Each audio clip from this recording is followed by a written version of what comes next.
Okay, in today's class, we are going to find the volume of the sphere using triple integration. So, whenever in the question you are asked to find the volume means, your volume is defined as triple integral over the dz, dy and dx. Okay, so here again we are going to find the volume of the sphere. So, we are just considering the equation of the sphere is nothing but x square plus y square plus z square is equal to a square. Okay, a is the radius of the sphere. With this equation, we are going to find the volume of the sphere. Okay, so here what you have to know is your sphere is a symmetric image and it can be divided into 8 equal octants. Okay, so first what we are going to do is we are just going to find the volume of one octant and we are going to multiply it by 8. Okay, so volume of the sphere will be equal to 8 into volume of one octant. Okay, so here we are just going to consider one octant. So we consider from the origin. The points will be from the origin. The lower point will be from the origin. So when you are writing your volume, it will be 8 into triple integral. All the lower limits will be equal to 0. Okay. So into dz, dy, dx. Now giving limit for your z. So you know the equation x square plus y square plus z square is equal to a square. So using this equation only we are going to give limits. So now when I am giving limits for my z, I have to keep z to one side. So it is z squared is equal to a squared. All the other terms are going to the other side. So it will be a squared minus x squared minus y squared. Okay, so from this my z will be equal to square root of a square minus x square minus y square. Okay, so here it will be square root of a square minus x square minus y square. So once my equation for z, my limits for my z is over, I have to remove z and rewrite my equation. So now my equation will be only with x square and y square. Okay. So now going for the limits for y. So now limits for my y, I have to keep y to one side, bring all other terms to the other side. So from this I get y is equal to square root of a square minus x square. Okay, since I'm considered only for the positive quadrant, I just leave the negative one. So the limit is from 0 to a square minus x square. Okay, since z and y limits are given, rest in the equation is x square is equal to a square. So from this I can write x is equal to a. So the x limit is from 0 to a. Okay, so now when I integrate this, I start with the innermost integral. Okay, so this is equal to 8 into 0 to a, 0 to square root of a square minus x square. Integration of dz is z. So once I've finished the integration, I have to substitute the limit. So it is a square minus x square minus y square into dy dx. Okay, now I'm applying the limits. It will be 8 into 0 to a, 0 to square root of a square minus x square. And here instead of z, I substitute square root of a square minus x square minus y square into dy dx. Okay. So now if I substitute the lower limit, it is automatically 0. So I have substituted only the upper limit. Okay. Now if you see square root of a square minus x square minus y square, you have to integrate this with respect to y. Okay. So this formula, you can compare it with this formula. A default formula you have integral of a square root of a square minus x square is you have this formula.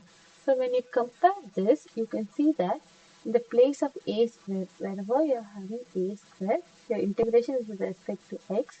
So in the place of a square, you are having a square minus x square. So this is in your place of a square, and in the place of x square you are having minus y square, and your integration is with respect to y. Okay, so both the things are similar, but in the place of a square, here you are having a square minus x square. Your integration is with respect to y, so a and x are constant. So it is constant square minus x square. Here again you have constant minus y square. Okay, so just comparing. So while comparing, you write a square. Instead of a square, you are having a square minus x square, and instead of x square in the original formula, you are having y square in your formula. Okay, so it's the same thing. You're just going to replace and write it here. Okay, so 8 into 0 to a. The outermost integral I'm writing as it is. Now for the inner integral, I'm just going to use the formula and integrate it. Okay, so according to the formula, the integration of this is a square by 2. So here, instead of a square, we are having a square minus x square by 2. Sine inverse of x by a. In the place of x, we are having y. So it is y. Instead of a, you are having square root of a square minus x square.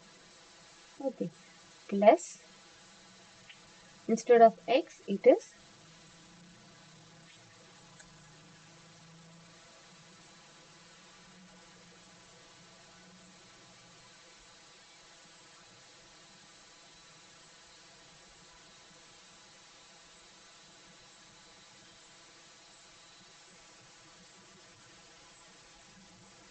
okay. Sorry. So instead of x, we are having it as y. So it is y by 2 into square root of a square. Instead of a square, you are having a square minus x square minus, instead of x square, you are having y square. Okay, so once you have written the formula, that is, this is only your integration part. So once the integration part is over, you have to apply the limits.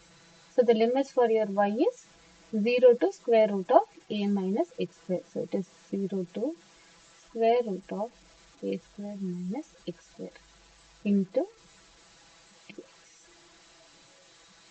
Okay.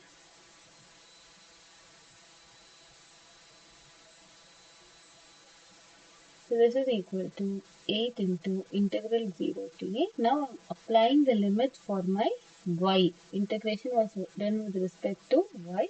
So instead, wherever I'm having y, I'm applying the upper and the lower limit. Okay, so first I'm applying the upper limit. So a square minus x square by 2. This is constant.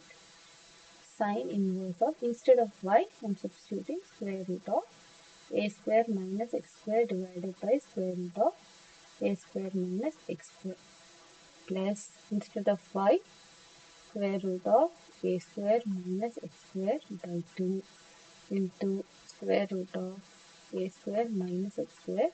Instead of y square, I'm going to substitute this. So square and the square root will get cancelled. It will be minus of a square minus x square.